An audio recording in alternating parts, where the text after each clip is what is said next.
Tengan todos buenos días, que el Señor les bendiga. Bienvenidos todos a la casa del Padre.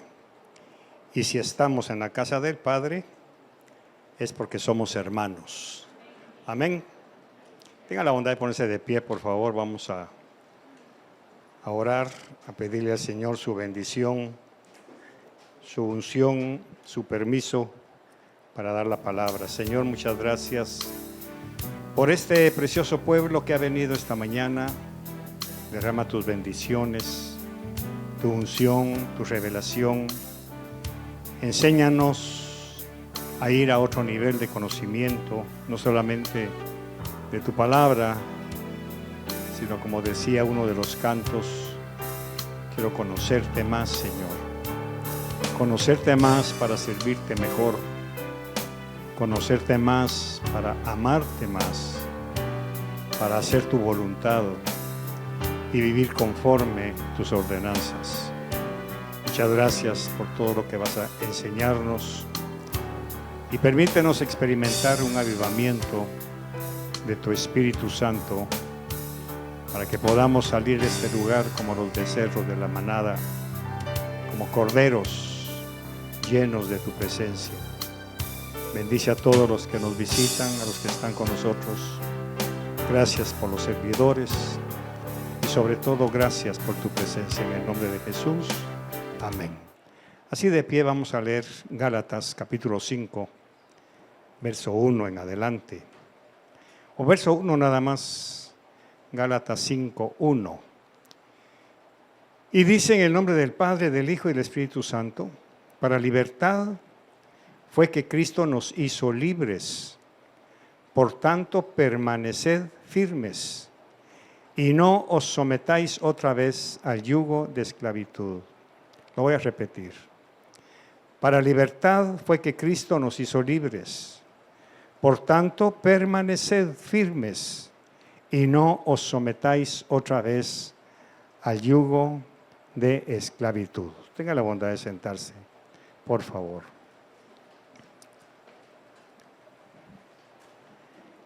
Uno de los problemas que se nota y que es palpable en muchos cristianos que confesamos a Jesús como Señor y Salvador de nuestras vidas, uno de los problemas es nuestro estilo de vida, porque lógicamente se ha convertido en una rutina decir que somos cristianos.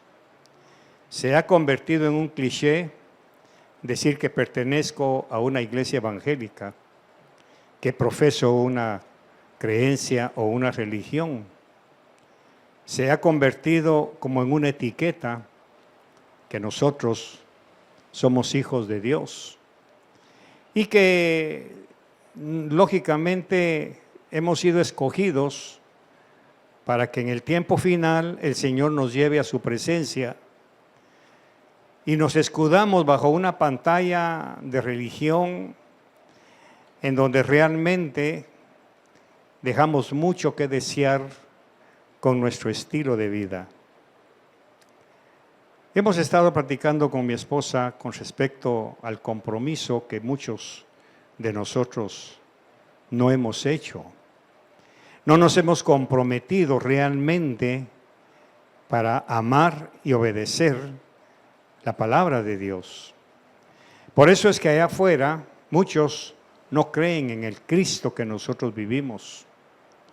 Por eso incluso muchos cristianos, para muchos cristianos, es más fácil ir a evangelizar fuera de su ciudad, fuera de su entorno, que en su propia casa. Para muchos cristianos es difícil predicar incluso en su colegio, en su universidad, en su trabajo. Yo siempre me pregunto, cuando teníamos muchos jóvenes universitarios aquí en la congregación, la pregunta que les hacía era: ¿y dónde están tus amigos? ¿Por qué no vienen? ¿Por qué no los invitas a venir? ¿O es que te da pena hablar de Cristo en la universidad, en el colegio, en el trabajo? ¿O es que tu testimonio no está siendo un ejemplo para que otros quieran ser como tú y que lo contrario no quieren ser como tú? Esa es la pregunta que siempre me hago. ¿Por qué es que los cristianos realmente no estamos viviendo en el nivel que Cristo dijo que viviéramos? Por eso Él le dijo a sus discípulos: vayan y prediquen a todas las naciones, pero empiecen con Jerusalén, Samaria, Judea, y después se van a lo último de la tierra. Lamentablemente la iglesia se ha convertido en un disfraz, que hay que ir a ganar almas a 80 kilómetros de donde usted vive, cuando los que viven a 2 metros de su casa ni siquiera saben que usted es cristiano. Ese es nuestro compromiso. Por eso siempre he tratado de influenciarlos, mis queridos hermanos, para que en su cuadra donde usted vive sepan que usted es un cristiano. Que se vea en su conducta, en su forma de conducirse. Que los que viven a la par suya jamás escuchen un grito, un insulto, una reacción hepática, para que puedan decir: ellos son evangélicos, ellos son cristianos. Para que tus compañeros de trabajo quieran ser como tú, hay que mostrarles cómo es Cristo en nosotros. Como dice su palabra, Cristo en nosotros, la esperanza de gloria. La Biblia nos llama embajadores, nos llama representantes, nos llama sacerdotes, pero ignoramos que es un embajador, ignoramos que es un sacerdote, porque no escudriñamos, no estudiamos la palabra, o sencillamente nos hemos conformado a vivir una religión, y la religión, cualquiera que sea, satura la mente. Se convierte en una rutina aburrida, oxidada, como siempre he dicho. No hay nada nuevo que experimentar. No hay un canto que me quebrante, que me haga llorar de dolor o de emoción cuando le canto y alabo algo a Dios. Nos hemos vuelto ladrillos secos. Nos hemos vuelto una iglesia religiosa en donde nos conformamos con estar en nuestra casa, rezar un par de líneas, rezar por el pan de cada día con una rutina tremenda, pero al llegar a nuestro estudio, a nuestro trabajo, estamos ocultando realmente nuestra identidad. En el mundo nosotros no teníamos identidad. He estado estudiando en mi propia experiencia quién era yo antes de venir a Cristo. ¿Quién era yo? ¿Quién era Carlos Berchet? Bueno, era un hombre anodino, desconocido, que me movía entre toda la masa evangélica de mi país, en Guatemala. Cumplía con ritos cada domingo, ir a la iglesia, cantar coritos y dejar una ofrenda. Y al regresar a mi casa, seguir siendo el mismo pobre, miserable, desnudo, el mismo adúltero, el mismo pornógrafo, el mismo malcriado que pude haber sido. Por eso es que es difícil predicar en el hogar. Por eso es que es difícil predicar en la cuadra donde vivo. Porque ahí me ven llegar, a qué hora estoy llegando a mi casa, cómo llego, cómo trato a mis hijos, a mi esposa, cómo salgo a botar la basura si la dejo tirada en la banqueta, en short, en playera o sin camisa. O si soy educado, culto, gentil y amable con los guardias que cuidan nuestra cuadra. Como siempre he dicho, si dejamos un pedazo de pan con frijoles para pasárselo dejando para su desayuno, sabiendo que ellos han hecho un turno desde anoche, que algunos de ellos ni siquiera desayuno han llevado porque en sus casas no hay suficiente para ellos. Para eso estamos nosotros. Pero no. Nos hemos vuelto como el asadón, queremos bendiciones solo para nosotros. Señor, dame, prospérame, levántame. Pero ¿y qué de los demás? Entonces, lógicamente, este mensaje que usted va a escuchar, le he orado al Señor que despierte un avivamiento espiritual, que despierte conciencia de quiénes somos nosotros, que despierte una identidad propia de la cual el Señor nos ha regalado. Por eso es que es importante conocer el origen de dónde salimos. El Señor dice en su palabra, nunca olvides de dónde te saqué. ¿Pero por qué? ¿Para sentirme avergonzado? ¿Para sentirme mal? No, para agradecerle que me haya sacado de ahí y que ahora mi vida es totalmente diferente. Nunca te olvides de dónde te saqué para que no desees regresar ahí.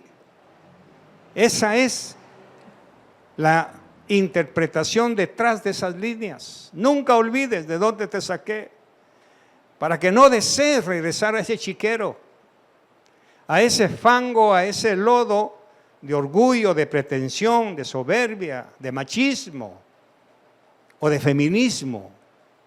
Nunca te olvides de dónde te saqué, pero no para que te avergüences de dónde estabas, sino para que te sientas mal si deseas regresar ahí. Eso es lo que Pablo le está diciendo a los Gálatas.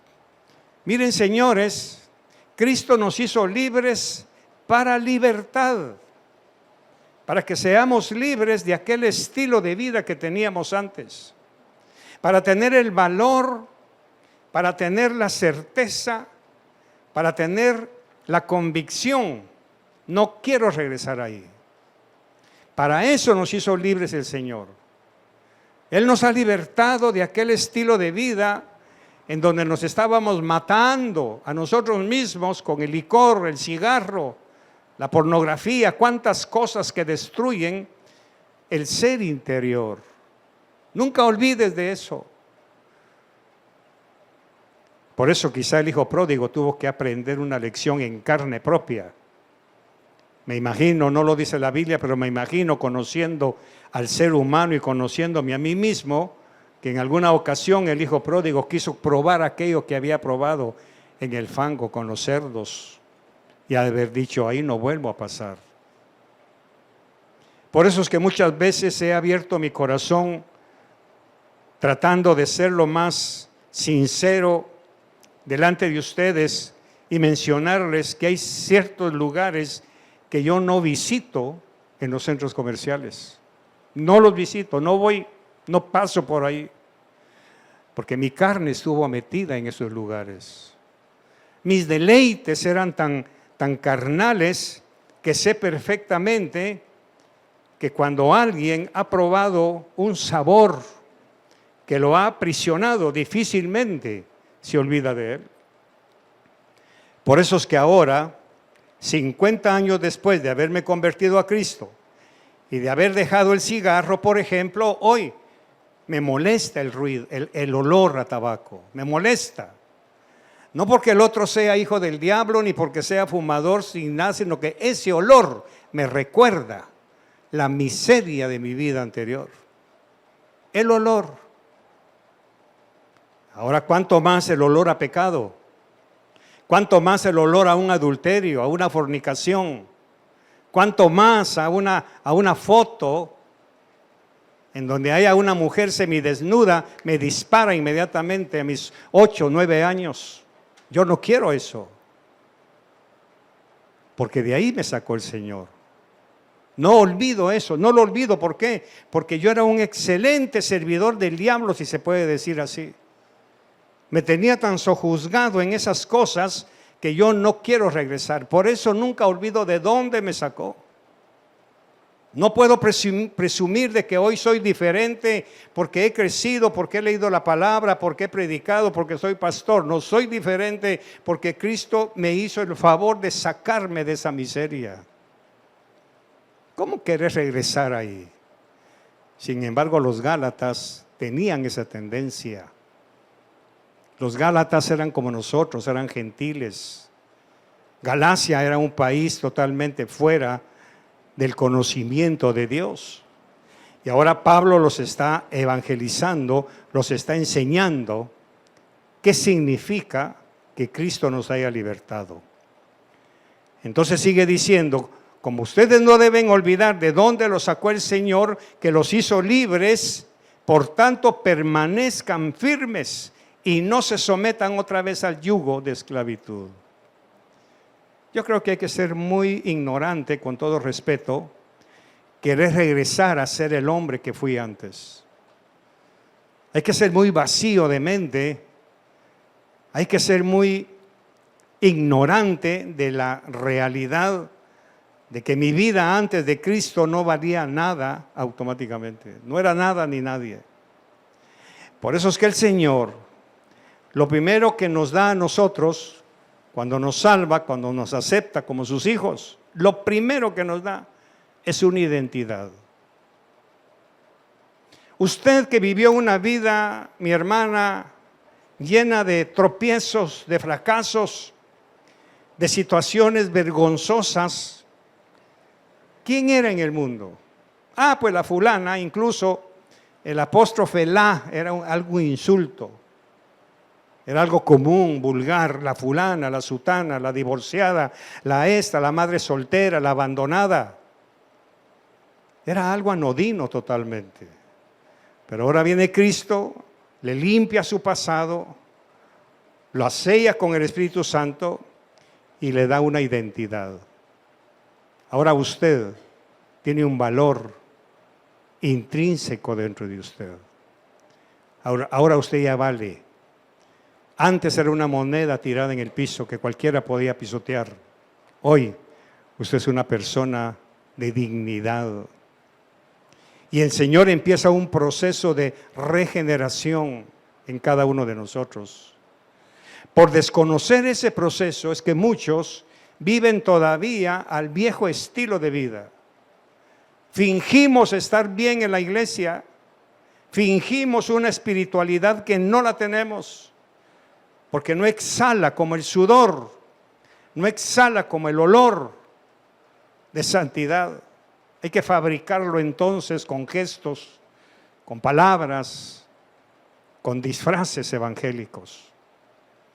Cuando yo estoy consciente que ahora sé quién soy, que tengo identidad, ahora ya no soy el chuco, el coche, el tirado a la calle, y ahora soy un hombre con identidad. Porque ahora Cristo me ha dado el privilegio de ser adoptado por el Padre. Ahora tengo valor.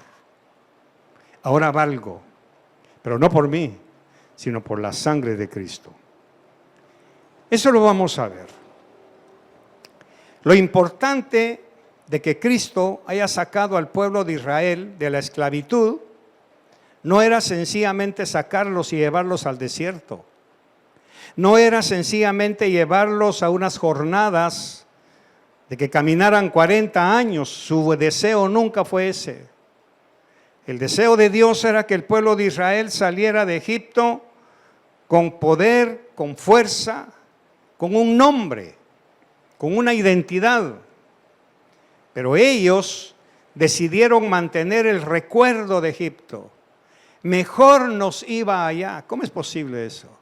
Si allá eran esclavos, estaban sujetos a servidumbre, a látigos, estaban arrinconados en Gosén, no tenían libertad de salir, estaban ahí prácticamente en una cárcel de oro. Es cierto, Dios estaba con ellos, pero no eran libres, estaban sujetos a la voluntad de los faraones. Dice la Biblia que los obligaban a construir ciudades para Faraón sin pagarles un salario. Eran menos que esclavos. Por eso, cuando vemos la historia de Egipto, ellos usaron a los hebreos como mano de obra barata. Se moría un esclavo, traían otro para que ocupara su lugar. Y así pasaron varios años, 430 años, hasta que Dios se acordó. Veámoslo en Éxodo capítulo 3, verso 7, por favor. ¿Qué dice? Y el Señor dijo, hablando con Moisés: ciertamente he visto la aflicción de mi pueblo que está en Egipto y he escuchado su clamor a causa de sus capataces. Véalo bien. Los capataces los castigaban, los latigaban, los dejaban con hambre, con sed. les exprimían su vigor, su fuerza. Y cuando ya no tenían para qué más darles, los dejaban tirados y traían otro. Imagínense cuántas familias sufrieron la falta de un padre, la falta de un hermano, porque Faraón se los llevaba prisioneros para ponerlos a trabajar para él. ¿Cuántas veces su madre derramó lágrimas porque usted andaba por la calle viviendo su sabor y antojo? Eran las 11 de la noche, las 12, la 1, las 2 y usted no llegaba porque Faraón lo tenía prisionero. ¿Cuántas veces su mamá se desveló, mi querida hermana, cuando usted tendría sus 12, 13 años y andaba con sus amigas del mundo, viviendo su propio estilo de vida, y su madre con un corazón angustiado, pensando en qué le habrá pasado a mi hija? Porque Faraón la tenía aprisionada. De eso es lo que usted no debe olvidarse, para valorar lo que el Señor ha hecho.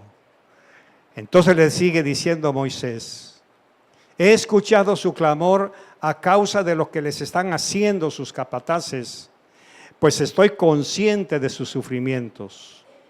El Señor nos vio siendo arrastrados como bueyes al matadero. Él nos vio. Él la vio a usted, mi querida hermana, sufriendo con un esposo violento. Incluso la vio a usted sufriendo después de los insultos que usted le daba a sus hijos, de la cólera, de la impotencia de no poder resolver un problema, y soltaba sus palabrotas hiriendo su alma, mancillando su pureza, y después llorando de vergüenza, porque una madre jamás debe tratar así a sus hijos. Sin embargo, seguramente o usted la trataron así, o usted trató así a sus hijos. De ahí la sacó el Señor. Y el Señor escuchó el clamor de esa gente, porque Él estaba consciente: ya no puedo permitir que mi pueblo siga siendo explotado, abusado, pisoteado en su dignidad. Verso 8.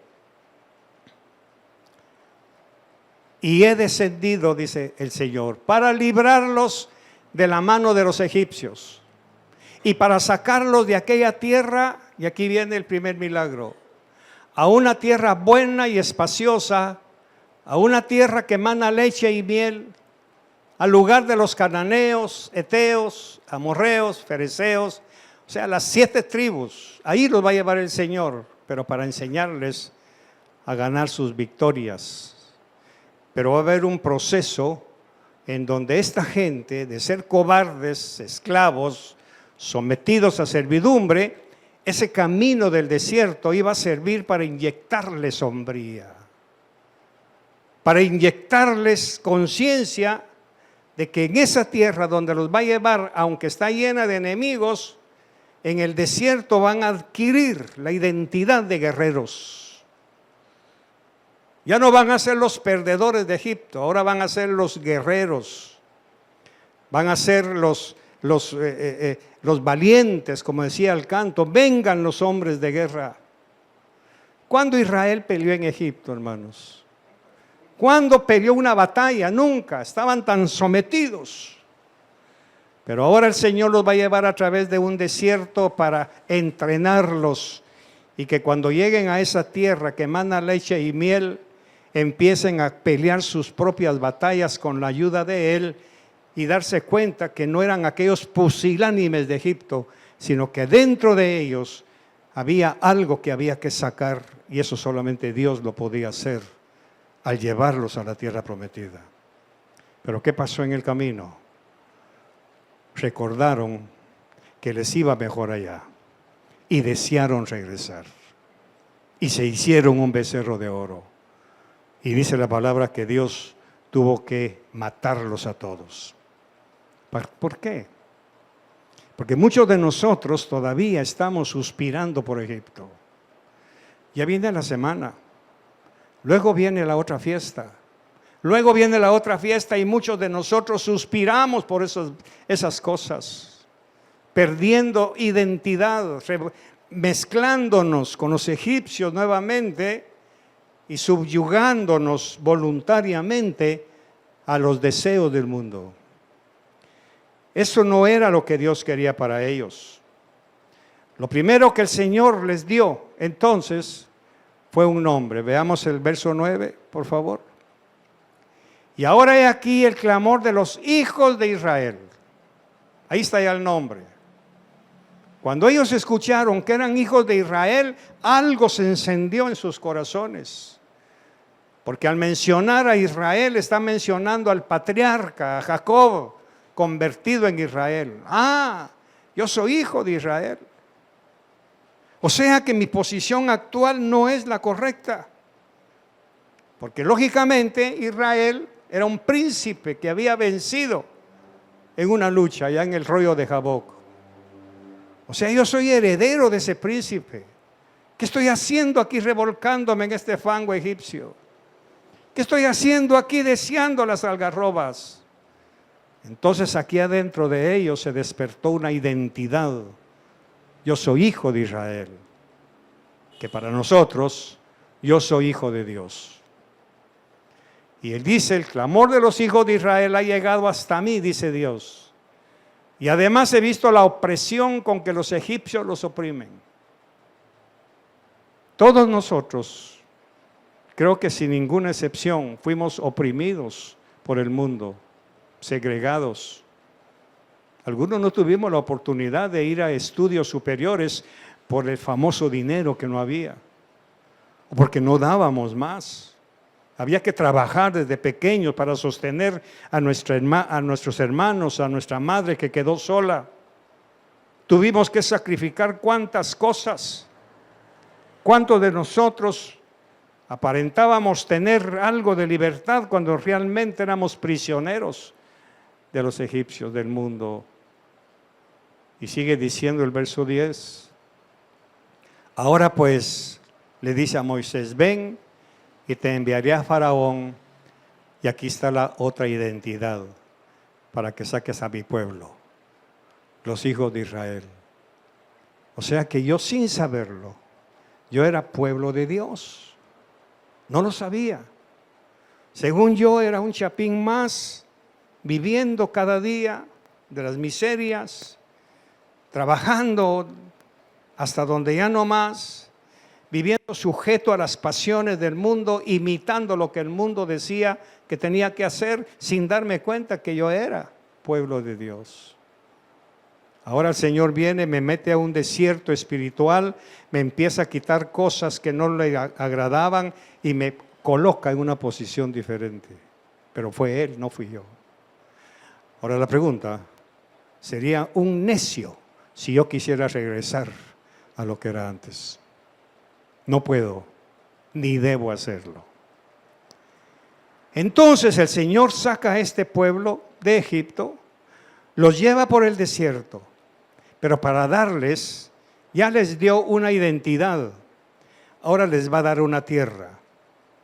Cuando los llevó a la tierra prometida, era el cumplimiento de la promesa de esos textos, de que tendrían un estatus diferente al ser simples esclavos. Ahora en Canaán ya no eran los esclavos de Egipto, ahora eran los señores terratenientes. Por eso cuando estudiamos la palabra vemos la insistencia y la importancia de Josué. Josué mete a esta gente a la tierra prometida y que ellos de esclavos pasen a ser dueños y señores de su propia tierra. Ahora la pregunta que brota aquí, ¿quién es dueño de su tierra? No estoy hablando de su casa, no estoy hablando del metro cuadrado, de su tierra. ¿Quién es el dueño de su corazón? ¿Quién es? Porque el Señor nos trajo desde Egipto, nos ha limpiado y ahora nos ha puesto como señores y dueños de esa tierra, de esta tierra, de no permitir que nadie la vuelva a esclavizar, de no permitir que nadie la vuelva a subyugar, de no permitir que nada ni nadie vuelva a ocupar el lugar que tenía antes. Por eso es importante conocer el milagro de la conversión, que cuando alguien dijo rutinariamente, acepto a Jesús como mi Señor, automáticamente el otro Señor fue evacuado. Automáticamente el Señor entra, saca al Señor anterior y Él entra al altar, al territorio que le pertenece. Y empiezo a caminar, pero con el devenir del tiempo, como somos muy amnésicos, empezamos a olvidar aquello. ¿No se ha dado cuenta que muchos cristianos, y según los teólogos estudiosos, a 5 años se consagran? 5 años. Leen la palabra, vienen a la iglesia, colaboran, participan, diezman, ofrendan, siembran y toda la cuestión, pero aproximadamente 5 años después empiezan a bajar la guardia. Empiezan a vestirse como antes. Empiezan a hablar como antes. Porque hay cierto atractivo con los amigos que dejamos allá. Hay cierto atractivo del alma con los vicios que dejamos allá. Y a los 5 años empieza a caer una situación de doble moral. Pero ya no podemos regresar directamente porque hemos puesto la mano en el arado. Ya todo el mundo se ha dado cuenta que nos hicimos cristianos. Pero entonces hay otra estrategia. Lo hacemos en escondidas. Y ahí es en donde viene la doble moral. Aquí en la iglesia, delante de todos, somos evangélicos. Allá, 5 años han demostrado que el cristiano empieza a regresar poquito a poco, poquito a poco. Eso fue lo que pasó con los israelitas. A los pocos años de caminar en el desierto, empezaron a desear los ajos y las cebollas, perdiendo de vista la leche y la miel que Dios tenía para ellos. Entonces, lógicamente, cuando Josué mete a los herederos de esa promesa, la tierra prometida, ellos ya no fueron esclavos.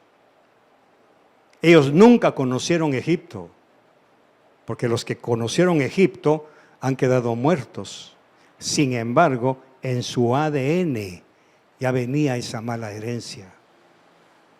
Por eso vemos que cuando la primera generación entra a Canaán, empiezan a guerrear.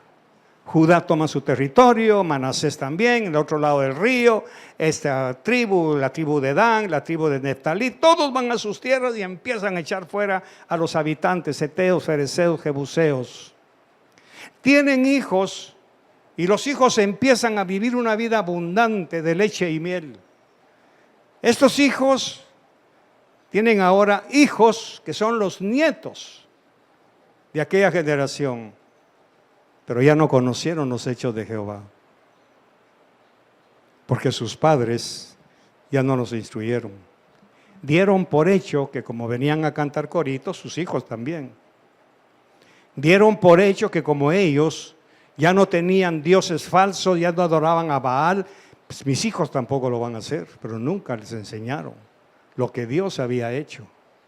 Aquellas famosas 12 piedras que estaban en el Jordán, blanqueadas con cal y en donde estaban escritas los mandamientos de Dios, ya el río se los había llevado. Ya ningún hijo de esta generación preguntó, papi, ¿y qué significa eso? Papi, ¿por qué te veo leyendo la Biblia todas las mañanas? Ninguna hija le preguntó a su madre, mami, ¿y tú por qué te vistes así? Mami, ¿y tú por qué eres calladita con mi papá y obediente? ¿Por qué? Explícame. Nadie, ninguna hija preguntó eso. Ese es el problema. Dice la Biblia que la tercera generación ya no conocieron los hechos de Jehová. Ahora la pregunta es ¿por qué? Que nadie se los enseñó. Y ese es el problema de hoy, y lo voy a decir con todo respeto, de los colegios evangélicos que la iglesia ha puesto. ¿Te das cuenta? La misma iglesia ha hecho daño, porque ahora la misma iglesia les pone el colegio a los padres para que traigan aquí a sus hijos.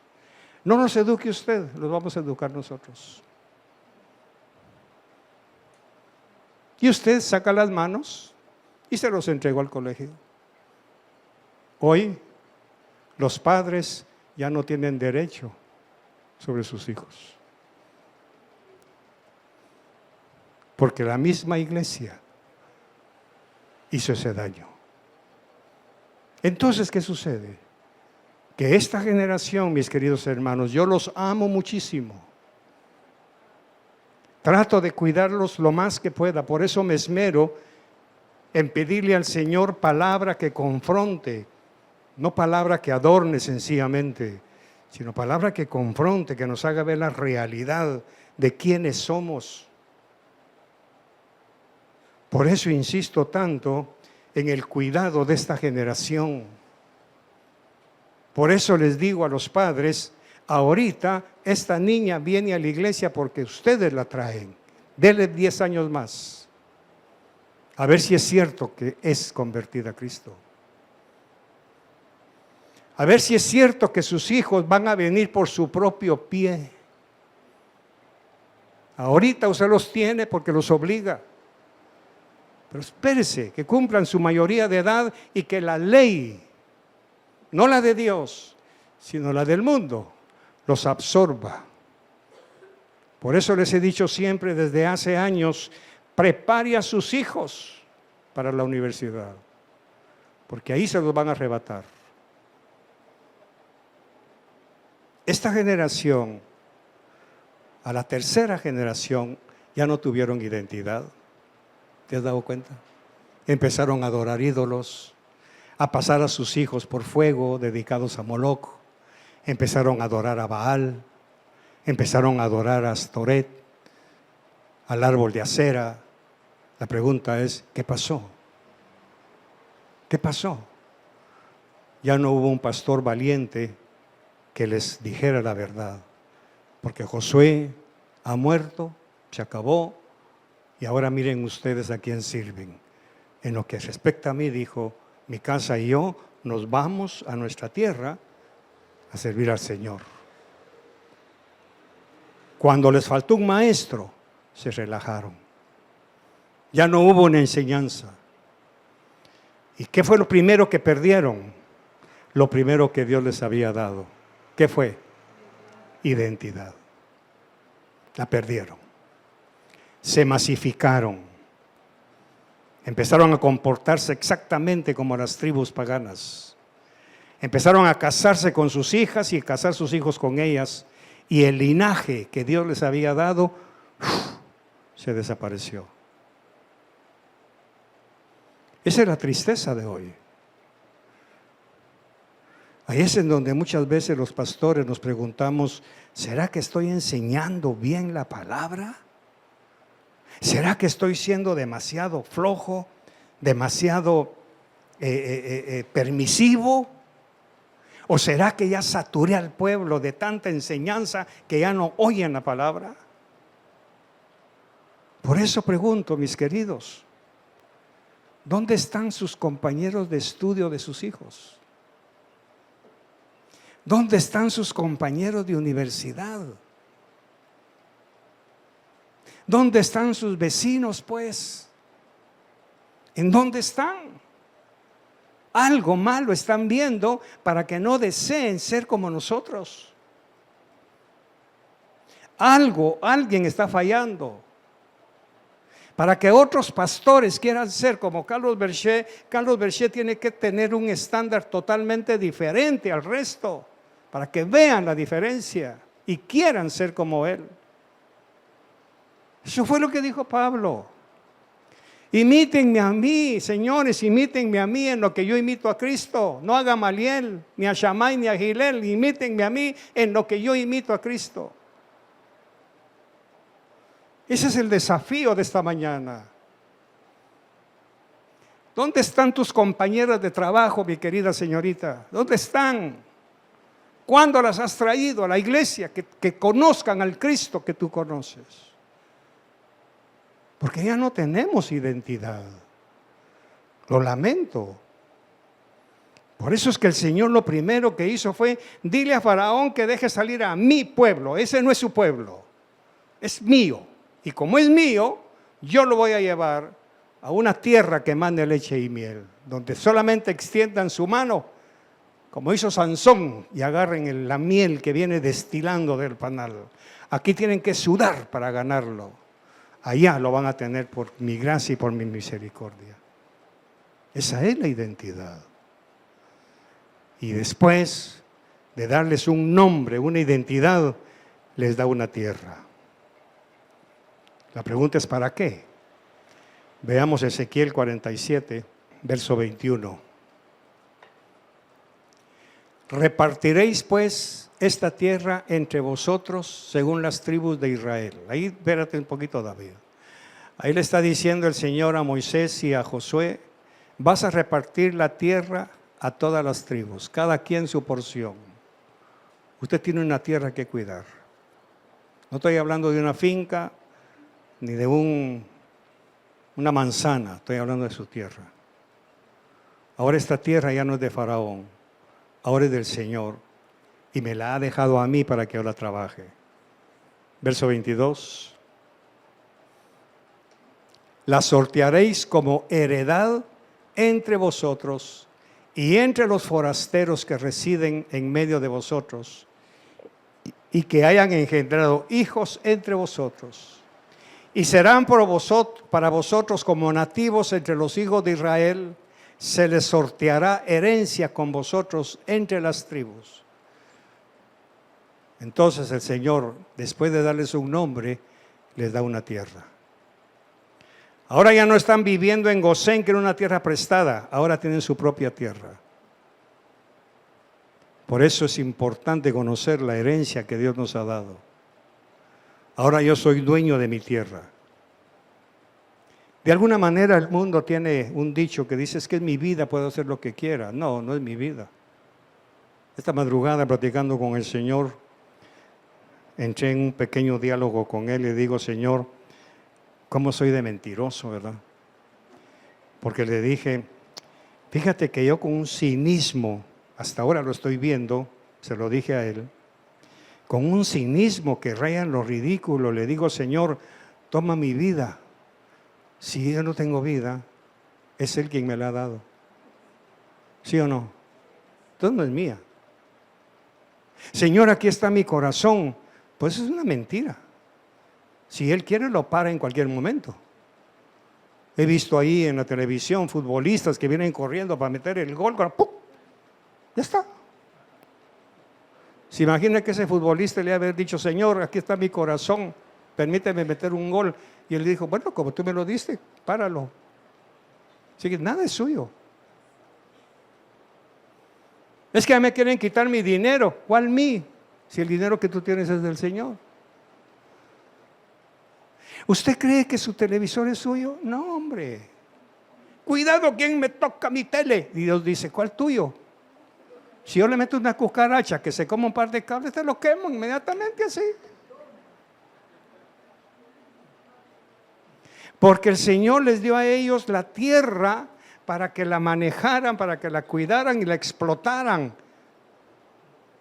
Eso es lo que nosotros tenemos una propiedad, pero es en préstamo, de la cual tenemos que dar cuentas. Por eso, matrimonialmente hablando, yo siempre le digo a las gentes que me escuchan, ella no es mi mujer, ella es hija de Dios, ella es mi hermana en Cristo, que el Señor me la ha prestado para que me acompañe, pero no para que me corte las uñas de los pies, ni me esté lijando ahí el calcañar con una piedra poma, no, Señor. El Señor me la ha prestado para que yo no esté solo, para que la corriente del mundo no me arrastre. Para eso es el papel de ella. Ella no es mi sirvienta, mi mujer, no, momentito, es mi hija. Yo te la he prestado para que me la trates bien. Trátala mal y se te cierra el cielo, se pone de bronce. Porque hay hombres que han salido del mundo, los ha traído Cristo y se regresan. Es que sin mí vos no sos nada. No, chulitos, al contrario, sin ella tú no eres nada. Mujeres, digan amén. Es que es la mujer la que levanta al hombre. No el hombre a la mujer está levantada por Dios. Solo examinemos el hecho. No es bueno que el hombre esté solo. Le voy a hacer una ayuda. Muy bien. Si Luisito se cae aquí, ¿quién tiene que levantarlo? Jessica, su esposa. Para que Jessica lo levante, ¿dónde tiene que estar ella? ¿Dónde? Arriba. Diga conmigo, Luisito está tirado. Me caí, se me acabó el pisto, no me alcanzó el sueldo. Ahí está jadeando, tirado, en la miseria, en la pobreza. Los calcetines tienen un rojo y un azul porque ya no tiene para dónde. Y viene la esposa que está arriba y le dice, vete para acá, muñeco, yo te levanto. Mujeres aplaudan, hombre, por lo menos. Como diría un pastor, ¡ala! Si la mujer es quien levanta al hombre, la mujer está arriba. Lo que pasa es que la mujer es tan humilde que después de que lo levanta, ella baja un escalón, lo deja ahí arriba. Y el otro viene y le dice, si vos sin mí, no, tú no eres nadie sin ella.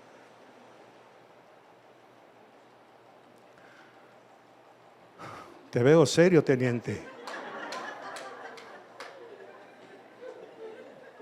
Porque gracias a la arquitecta, hoy tienes una casa, tienes cama, tienes comida, tienes refri, tienes sueldo, tienes tu taller de herrería. Gracias a ella. Esa es la identidad. Entonces muchas veces nosotros le creemos más al mundo que a lo que dice Dios. Por eso es que Ezequiel nos dice que el Señor nos lo ha dado para que lo compartamos, para que le mostremos a otros lo que Dios ha hecho por nosotros, que ya no somos simples esclavos y desconocidos. Nuestro deber entonces es hacer que otros reciban lo mismo que nosotros cuando vean nuestro estilo de vida que Dios nos ha dado, hoy que somos libres del pecado por la acción redentora de Cristo. Nos ha dado un nombre nuevo y tenemos herencia y tierra en su reino. El problema de muchos cristianos es que no conocen su identidad y su herencia. Por lo tanto, no se sienten herederos ni hijos de Dios y eso los hace seguir viviendo en pobreza espiritual y a veces materialmente. Por lógica, nadie querrá tener un Dios como el que nosotros mostramos. ¿Qué fue lo que le dijo a la mujer de Job, cuando lo vio tirado con llagas? Maldice a tu Dios. Yo no quiero ese Dios que mira cómo te tiene. Hay esposas que no quieren al Dios que el esposo les está mostrando. Gritón, malcriado, abusivo. Ese Dios no lo quiero yo. Mejor sigo con mi religión. Hay hijos que no quieren al Dios de su padre o de su madre. ¿Cómo quieres que quiera tu Dios, mami? Si mira cómo actúas. Mira cómo eres. Ese Dios que te tolera eso, yo no lo quiero. Por eso es que cuando nosotros perdemos nuestra identidad y nos volvemos al mundo, perdimos totalmente la identidad que Cristo nos ha dado.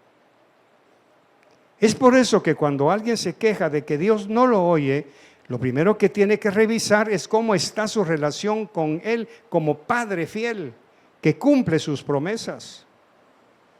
Mi querida hermana, su hija tiene que ver en usted un ejemplo de virtud, de santidad, para que su hija desee al Dios que la ha transformado.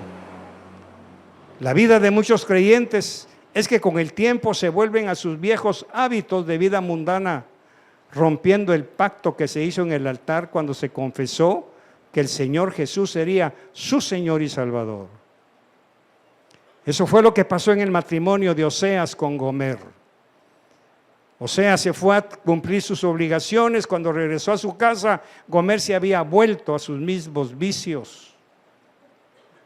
Es por eso que como figura del matrimonio, antes de casarse de una pareja, primero se conocen. Y ese es el problema de hoy, que no nos conocemos. Entramos en una relación marital sin haber conocido quién es la otra persona. Por eso se necesita conocer con quién me voy a casar. El hombre tiene que conocer si esa mujer va a ser fiel, si va a respetar el pacto que van a hacer delante de Dios. Y la mujer necesita saber quién es ese hombre para darle el privilegio de que sea el padre de sus hijos. Si no llena ciertos requisitos morales y espirituales, no te cases con él, muchacha. No te cases con él, te vas a casar con un esclavista, con un abusivo, con un pedante mantenido, que vas a que trabajar para mantenerlo a él. Porque te dejaste llevar por su figurita, su sonrisa, sus dientes de plástico que se puso ahí con el odontólogo de moda, que se puso un alambre, lo enderezaron, pero atrás tiene todo torcido. En el matrimonio nunca se casa uno de la noche a la mañana. Por eso una vez que hacen el pacto con Dios ya no hay regreso. Ya no hay cuestión de decirse, Señor, ya no me gustó, te lo devuelvo. No, chulita, tuviste tiempo para conocerlo. Sabías que tiene piojos y así lo aceptaste. Porque tú lo tuviste que haber visto cómo vivía, cómo era, cómo reaccionaba. Ahora no te quejes. Lo mismo con el hombre. Señor, aquí te devuelvo la mujer. No, esto no tiene devolución. Ahora te la aguantas. Debiste haber visto que era una chuca, una aragana, que no sabía ni lavar trastos. Y ahora te tiene a ti ahí todo el día en el lavadero. Tú te lo buscaste. Amén, Dani.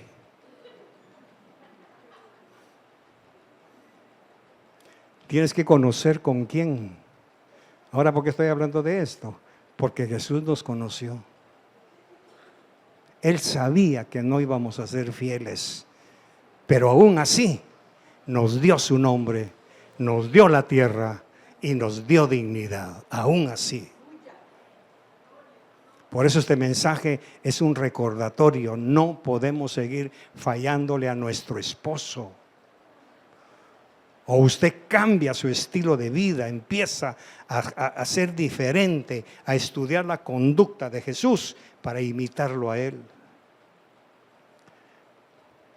Porque el Señor ha tenido confianza en que nosotros seremos fieles todo el tiempo de nuestra vida y por eso nos ha dado un nombre y una herencia. Yo creo que el Señor revisó mi vida en la eternidad y haber dicho, este muchacho, aunque no es perfecto, pero se va a comprometer conmigo, va a aceptar el reto. Y Él lo hizo con usted. La pregunta, ¿cómo está actuando hoy? Entonces, cuando alguien ya no confía en el Señor, en su vida, aquí tengo varias preguntas. ¿No será que ha vuelto al yugo de esclavitud en el que vivía antes de conocer a Jesús? Conozco un pastor amigo que fue cantante en el mundo y en una plática que tuvimos con él y su esposa antes de ir a predicar o antes de subir a predicar, estábamos compartiendo y hablábamos de eso, de cómo los recuerdos del mundo nos persiguen. Y me dice la esposa, ay pastor, vaya que toca ese punto, fíjese que este hombre, señalando a su esposo, ahí tiene el traje de lentejuelas que usaba allá en San Miguel con la banda que cantaba, no le digo el nombre para que no lo busque en el internet, pero no quiere soltar ese traje, pastor.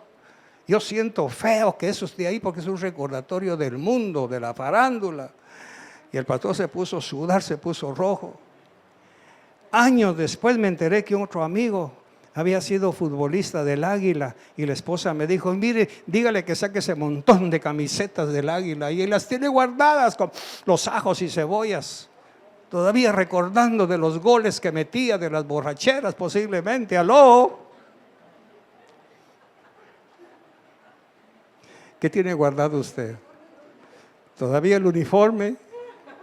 ¿Todavía guarda las botas todas chucas, todas sudadas, llenas de mazamorras? Algún día las voy a usar, algún día las voy a usar. Nido de cucarachas, recordando. ¿No será que usted todavía guarda ahí en su ropero, mi hermana, aquel papelito que le dio el profesor de física cuando usted tenía 8 o 10 años, que andaba suspirando por él?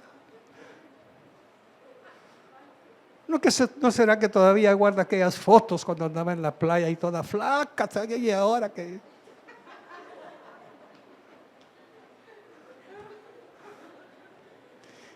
Entonces la pregunta, ¿no será que hemos vuelto al yugo de esclavitud en el que vivía antes de conocer a Jesús? Yo tuve una colección de encendedores que la empecé a hacer allá en Estados Unidos, porque como yo era fumador, entonces los encendedores eran mi pasión. Y mami tenía un chinero y ahí tenía mis encendedores de todas las figuras. Cierto tiempo los sacaba, los limpiaba, les echaba gas y psh, psh, psh. Pero ¿qué había ahí? Un demonio de cigarro. Ahí estaba. Ahí estaba el diablo, el demonio de vicio. Ahí lo tenía yo. Cada cierto tiempo sacando. Tenía uno que se lo habían, decía, stolen from Polanca, imagínense. Robado a Polanca, decía el encendedor de plata. Pobre Polanca estaba más muerto que otra cosa y su encendedor lo tenía yo ahí. ¿Qué tiene guardado usted? Si revisamos la guantera de su carro, ¿qué tiene?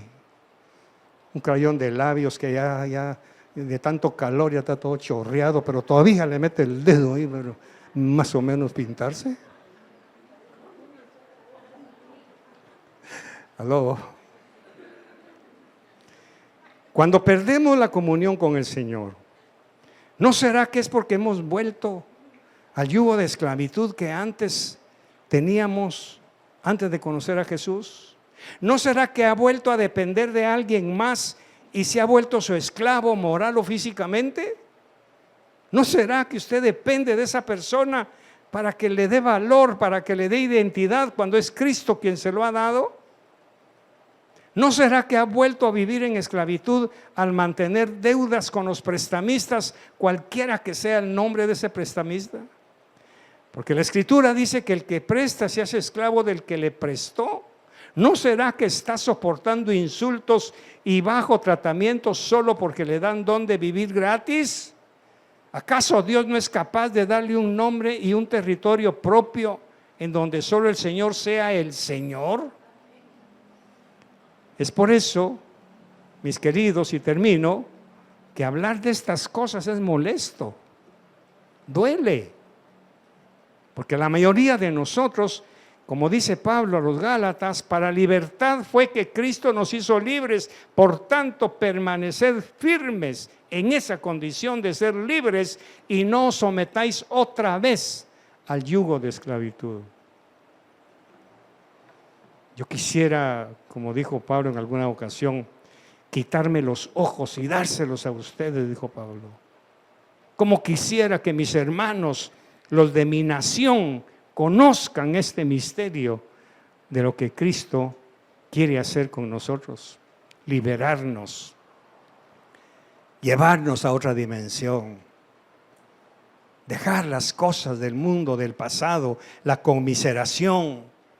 Es que mi papá nunca me dio, mi mamá nunca me dio, que yo no tuve. Como yo fui el 10º en mi familia, ya no alcancé ropa nueva, toda fue usada. Por eso, mire, apesto a óxido y toda la cuestión, porque yo, pobrecito, dice Dios, ¿y yo qué? ¿Estoy pintado? ¿No soy capaz de vestirte? Por eso tienes que mendigar. Por eso tienes que vivir bajo el nivel de miseria. ¿Qué pasó con mis promesas? ¿Qué pasó con lo que yo te he dado? Si lo primero que te di fue un nombre. Por eso dice la Biblia que al momento en que usted se convirtió al Señor, su nombre fue escrito en el libro de la vida.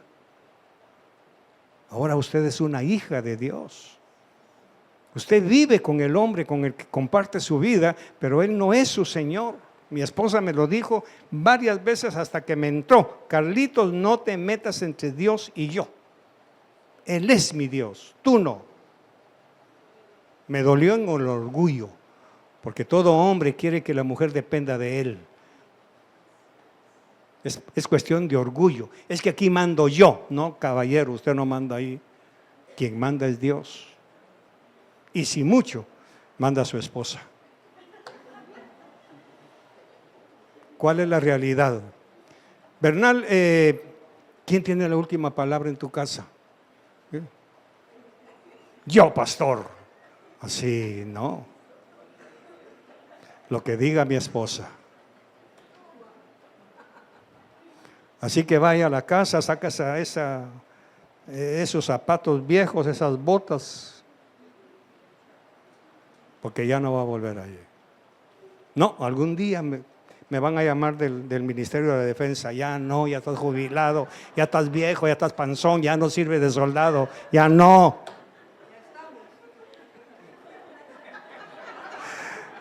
No.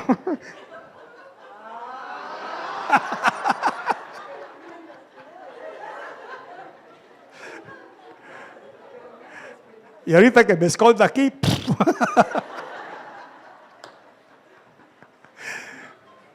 Ya no, mi querido, ya no, olvídate. Ya aquella vieja vida ya pasó, ya estuvo, déjala. No suspires, hermana, ya no suspire. Hermano, este es un mensaje que para mí, esta madrugada que el Señor me lo dio, lo estudié toda la semana. Señor, ¿cómo lo enfoco? Espérame, déjamelos, yo lo voy a enfocar. Yo le voy a hablar a cada uno. Cierre sus ojos, por favor.